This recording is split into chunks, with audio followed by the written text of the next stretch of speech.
सद्गुरुदेव भगवान की जय हो। सच्चिदानंद भगवान की जय हो। हरिओम। ओम सहना भवतु सहनौ भुनक्तु सह वीर्यं करवावहै तेजस्विनावधीतमस्तु मा विद्विषावहै। ओम शांति शांति शांति। गुरुर्ब्रह्मा गुरुर्विष्णु गुरुर्देवो महेश्वरः गुरुर्साक्षात् परं ब्रह्म तस्मै श्री गुरुवे नमः। सद्गुरुदेव भगवान की जय हो। सच्चिदानंद भगवान की जय हो। ओम। सद्गुरुदेव भगवान की असीम कृपा से हम सभी लोग पंचदशी यह ग्रंथ प्रारंभ करने जा रहे हैं। पंचदशीय ग्रंथ श्री स्वामी विद्यारण्य मुनि जी के द्वारा रचित है और ये एक प्रकरण ग्रंथ है जो कि विद्वत जगत में बहुत ही प्रसिद्ध है। इस ग्रंथ को पढ़ने के पहले हिंदी भाषा में विचार चंद्रोदय और विचार सागर का अध्ययन हो जाए तो पंचदशी ग्रंथ बहुत अच्छे से समझ में आता है। साथ साथ में विचार चंद्रोदय विचार सागर को हमने पढ़ लिया, आत्म तत्व का साक्षात्कार कर लिया। अब इसके बाद हमको क्या करना है ये बात भी इस पंचदशी ग्रंथ से बहुत अच्छी प्रकार से समझ में आती है और बढ़िया सुंदर आत्मनिष्ठा हो जाती है, अपने स्वरूप में सम्यक प्रकार से स्थिति हो जाती है। तो ये पंचदशी ग्रंथ हम भगवत कृपा से और गुरुदेव भगवान की कृपा से प्रारंभ कर रहे हैं। यहाँ पर सबसे पहले जो ग्रंथ है उसमें एक मंगलाचरण, आप लोग जानते हैं कोई भी कार्य को हम प्रारंभ करते हैं तो पहले भगवान का नाम लेते हैं। तो यहाँ पर भी पहले भगवान का नाम लिया गया है। तो यहाँ पर कहते हैं नत्वा श्री भारती तीर्थ विद्यारण्य मुनीश्वरौ प्रत्यक तत्व विवेकस्य क्रियते पद दीपिका। ये राम कृष्ण जी एक संत है, श्री राम कृष्ण जी, उन्होंने पंचदशी की अन्वय पदच्छेद पे टीका लिखी है। उन्होंने पहले अपने गुरुदेव श्री भारती तीर्थ जी और साथ साथ में इस ग्रंथ को रचने वाले विद्यारण्य जी महाराज उनको नमस्कार किया है। कहते हैं कोई भी ग्रंथ को या कोई यानी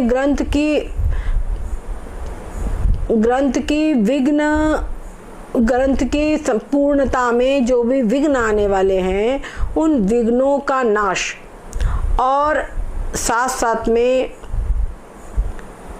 जो ग्रंथ है इसकी निर्विघ्न पूर्णता और इसके साथ ही जो शिष्ट पुरुषों का आचार इसको करना चाहिए। मतलब ऐसा हमको करना चाहिए कि जो महापुरुष हैं उन्होंने कैसा आचरण किया है, उन्होंने कोई भी कार्य को कैसे प्रारंभ किया है उसी तरीके से हमको भी प्रारंभ करना चाहिए। तो सभी महापुरुष लोगों ने पहले मंगलाचरण किया है। तो मंगलाचरण करने से सभी को मालूम हो जाता है कि ये इनके इष्ट कौन हैं आदि। अब इन्होंने मंगलाचरण में सबसे पहले,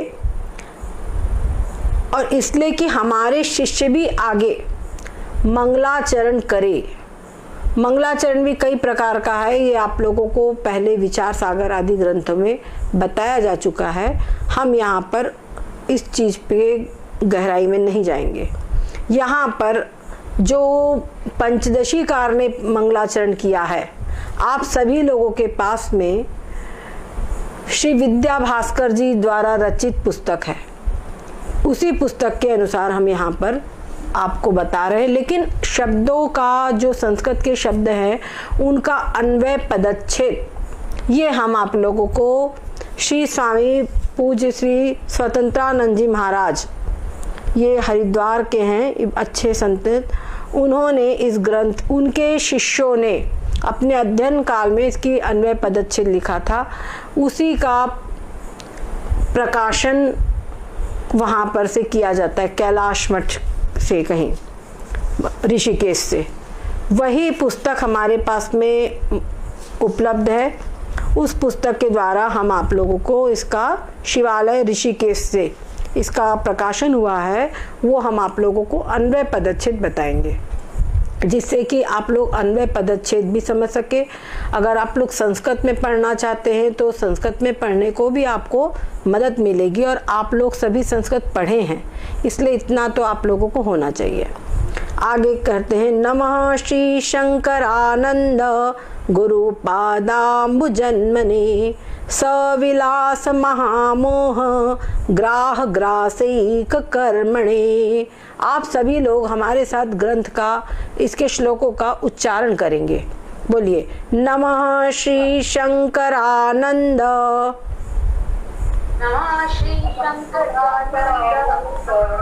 गुरु पादाम्बुज। मेरे बाद ही आप लोग बोलिए, मेरे बाद बोलिया करे सब लोग साथ में तो ठीक रहेगा। मैं बोल रही हूँ फिर से, नमः श्री शंकरानंद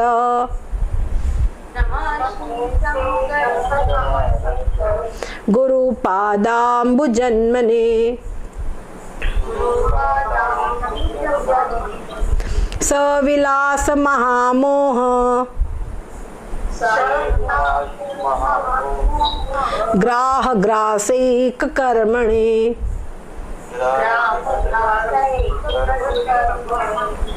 ठीक है, यहाँ पर कहते नमः, नमः मतलब नमस्कार। ठीक है, नमस्कार है, मैं नमस्कार करता हूँ किसको? श्री शंकरानंद। म्यूट कर लीजिए प्लीज, दीदी को छोड़ के। शंकरानंद, शंकरानंद ये इनके गुरुदेव है, शंकरानंद। गुरु पादाम्बु, गुरु पादाम्बु जन्मने, क्या बोलते? गुरु के चरण, वो कैसे हैं? अम्बु जन्मने। अम्बु जन्म, अम्बु है ना जल, जल में जिसकी उत्पत्ति हुई, जल में जिसका जन्म हुआ, वो क्या होता है? कमल। वो क्या है? कमल। तो कहने का अभिप्राय है गुरु के चरण कमलों को, और जन्मने यहाँ चतुर्थी विभक्ति लगी है, क्योंकि नमस्कार किया जाता है। तो नमस्कार जब किया जाता है तो चतुर्थी विभक्ति का प्रयोग किया जाता है। तो इसीलिए नमः श्री शंकरानंद, जो शंकरानंद गुरु जी है, उनके चरण कमलों को मैं प्रणाम करता हूँ। और यहाँ पे शंकरानंद, अभी हम इसका अर्थ अभी आप लोगों को बताएंगे, उसके पहले ये समझे सविलास महामोह, वो जो गुरु चरण कमल है उनकी विशेषता क्या है, वो कैसे हैं, उनकी महिमा क्या है? तो कहते सविलास महामोह, वो सविलास यानी विलास के सहित, विलास के सहित महामोह, जो महामोह रूप ग्राह है, महामोह रूप जो ग्राह है, ग्राह मतलब मगर, अज्ञान, समझ गए? अज्ञान रूप जो महामोह रूप ग्राह है, मगर है, उसको ग्रासिक, उसको ग्रास करना, उसको ग्रास करना ही एकमात्र कर्म है जिनका, समझ गए? ऐसे कर्म वाले हैं, यानी उन गुरु चरणों की, गुरु चरण कमलों की महिमा ये है कि वो क्या करते? सविलास महामोह ग्रह ग्रासिक कर्मणे, यही उन चरणों का एकमात्र कार्य है। अर्थात जो महामोह है यानी अज्ञान, अज्ञान रूपी जो ग्राह है, उस ग्राह को ग्रस लेना, उसको नष्ट कर देना, समझ गए? उसको नष्ट करने के लिए वो कैसे हैं? प्रकाश के समान है, ज्ञान स्वरूप है। और उसको भी कैसे? अज्ञान को सविलास, सविलास का मतलब क्या? अज्ञान का जो कार्य है, अज्ञान का जितना भी पसारा है, उसका जो कार्य है, अर्थात ये सारा का सारा प्रपंच, सारा का सारा संसार बंध, समझ गए? जन्म मरण रूपी बंधन, भव सागर, समझ गए? ये सब कुछ, और इसी अज्ञान के कारण जीव को नाना प्रकार के दुखों की प्राप्ति होती है ना? तो सारे दुखों को नष्ट कर देना, यानी सर्व दुखों की निवृत्ति, ये भी इससे मालूम हो गया। सर्व दुखों की निवृत्ति करना, ये भी इन चरण कमलों की महिमा है। और शंकरानंद, शंकरानंद शब्द का भी अर्थ हम विशेष रूप से समझेंगे। यहाँ शं का अर्थ होता है शंकरोति इति शंकरः। शं का मतलब होता है क्षेम, कुशल, और शं करने वाले अर्थात शंकर, मतलब कुशल करने वाले, हर प्रकार से कल्याण करने वाले जो हैं वो है शंकर।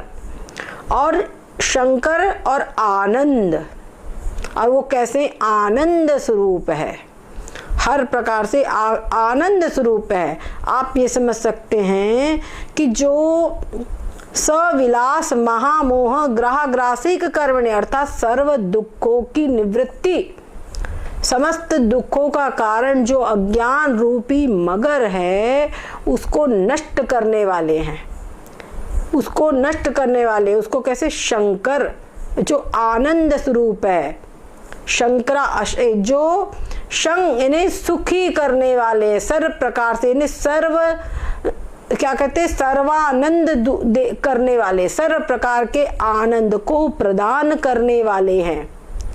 हमारे यहाँ पे हमारे विद्वानों ने सर्व दुखों की निवृत्ति और परमानंद की प्राप्ति, ये मोक्ष का स्वरूप कहा है ना? तो परमानंद दिला देने वाले हैं, जिनके उपासना से, जिनके सानिध्य से परमानंद की प्राप्ति होती है, ऐसे शंकरानंद है।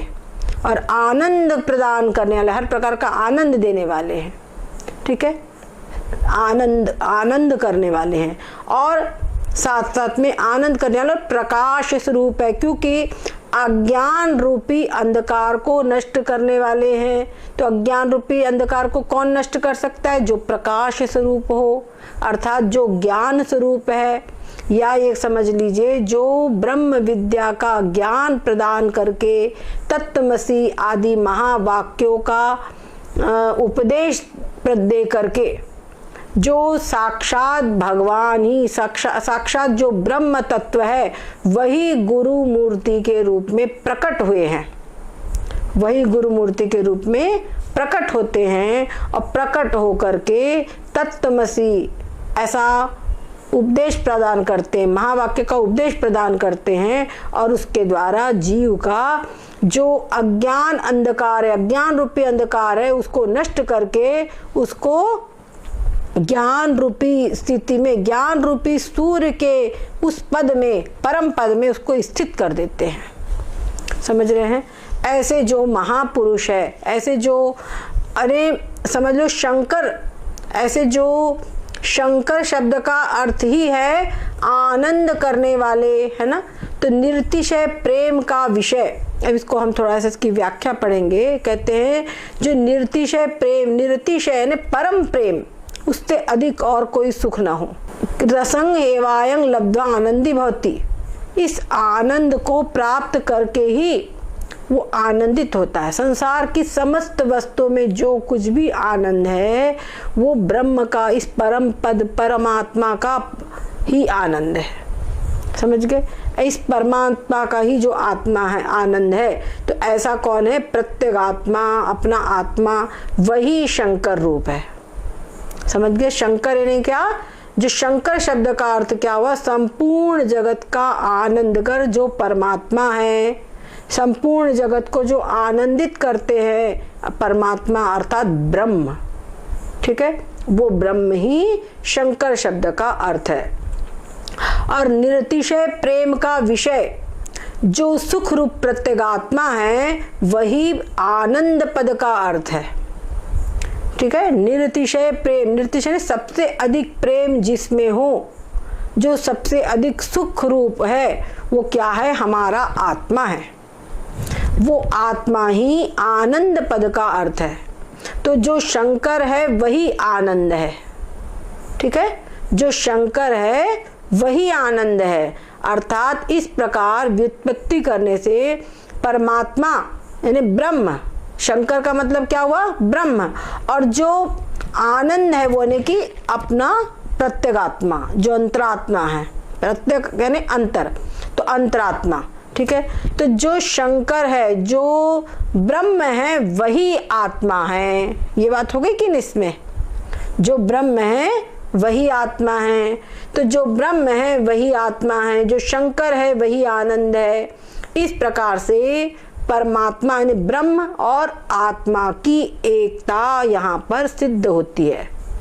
तो इस मंगलाचरण के द्वारा इस ग्रंथ का क्या विषय है ये बता दिया गया। इस ग्रंथ में क्या बताया जाएगा? जीव ब्रह्म की एकता बताई जाएगी।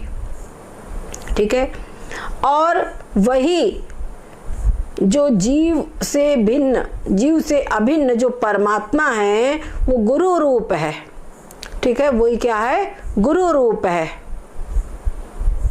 तथा ऐसे श्रोत्रिय ब्रह्मनिष्ठ गुरु वो अहम ब्रह्मास्मि इस ज्ञान के द्वारा अनन्य रूप होने से अपनी विभूति के द्वारा शिष्यों के अज्ञान नाश करने में समर्थ है। वो अहम ब्रह्मास्मि ये स्वयं भी इस अनुभूति में वो स्थित होते हैं और शिष्यों को भी इस अनुभूति में अनुभूति प्राप्त कराते हैं। तो शिष्य भी अहम ब्रह्मास्मि ये अनुभूति करता है। तो इस अनुभूति के द्वारा जो शिष्य है उनका भी क्या होता है? संपूर्ण अज्ञान नष्ट हो जाता है और वो अपने जो परमानंद स्वरूप है उस स्वरूप को प्राप्त हो जाते हैं। और उनके समस्त, अब उससे क्या हुआ कि परमानंद स्वरूप को प्राप्त हो गए, उनका अज्ञान अंधकार नष्ट हो गया। इस उपदेश के द्वारा, अहम ब्रह्मास्मि इस उपदेश के द्वारा, इस अनुभूति के द्वारा, अहम ब्रह्मास्मि इस ब्रह्मा का वृत्ति के द्वारा उसका जो अज्ञानानंदकार, जो अनंत जन्मों से अज्ञान चला आ रहा है वो अज्ञान नष्ट हो जाता है। और जब अज्ञान नष्ट हो जाता है तो उस अज्ञान के आश्रित जितने भी उसके संचित कर्म हैं वो भी सब ज्ञानाग्नि भस्म कर्माणि, ठीक है, ज्ञानाग्नि दग्ध कर्माणि के अनुसार सारे संचित कर्म भी नष्ट हो जाते हैं। अब उसके कोई कर्म जब नहीं रह जाते हैं तो आगे फिर से पुनरपि जननम पुनरपि मरणम वो सब भी उसके नष्ट हो जाते हैं। समझ गए? उसका प्रारब्ध कर्म इसी शरीर के द्वारा भोग के द्वारा नष्ट हो जाता है और जो उसके आगामी कर्म हैं वो भी उसके पूर्ण कर्म जो होते हैं वो उसकी सेवा करने वाले, स्तुति करने वाले ले जाते हैं। जिसके पाप कर्म या कोई अशुभ कर्म से धोखे से बन जाए तो उसकी निंदा करने वाले या प्रतिकूल लोग ले जाते हैं। तो इस प्रकार से उसके समस्त कर्मों का नाश हो जाता है, उसका कर्म जाल समस्त नष्ट हो जाता है। तो इस प्रकार से सविलास महामोह ग्रासैक कर्मणे ये गुरु को कहा गया है। अच्छा, इतने अर्थ के बाद में शंकरानंद गुरु जो है इस प्रकार का पद ग्रंथकार ने किया है। अतः अज्ञात अखंड सच्चिदानंद ब्रह्म रूप जीव ब्रह्म की एकता, ठीक है, जो जीव ब्रह्म की एकता है ये समस्त वेदांत ग्रंथों का प्रतिपाद्य विषय है। जितने भी वेदांत ग्रंथ है उनका विषय जीव ब्रह्म की एकता ही है। और ये पंचदशी भी क्या है? वेदांत प्रकरण ग्रंथ है, इसलिए यहाँ पर भी जीव ब्रह्म की एकता ही इस ग्रंथ का विषय है। और प्रत्यगात्मा जो भूमा शब्द है वो वाच्य, भूमा शब्द का जो वाच्य है अपरिचिन्न सुखरूप स्वस्वरूप आविर्भूत होने के कारण जो परमानंद की प्राप्ति रूप मोक्ष, उस मोक्ष जो है वो इस ग्रंथ का प्रयोजन है। जब अहम ब्रह्मास्मि अनुभव करता है तो क्या होगा, ये जन्म मृत्यु का नाश है ना। तो क्या मोक्ष जो भूमा है, ब्रह्म है, उस ब्रह्म स्वरूप की जो प्राप्ति है, ये क्या है, मोक्ष रूप है। और अभी बताया था आपको, हमारे विद्वानों ने सर्व दुखों की निवृत्ति और परमानंद की प्राप्ति, इसको मोक्ष का स्वरूप कहा है, समझ गए। तो सर्व दुखों की निवृत्ति और परमानंद की प्राप्ति रूप मोक्ष को प्राप्त करना, ये इस ग्रंथ का प्रयोजन है, समझ गए। तो इस ग्रंथ का विषय और इस ग्रंथ का प्रयोजन क्या है मालूम हो गया। और साथ ही में जब इस ग्रंथ का प्रयोजन मालूम हो गया, विषय मालूम हो गया, तो इसका अधिकारी कौन है ये भी मालूम हो जाएगा, ठीक है। तो इस प्रकार से इस ग्रंथ का मंगलाचरण आज हमने इतना ही आप लोगों को बताया है और कल इसके आगे हम चर्चा करेंगे।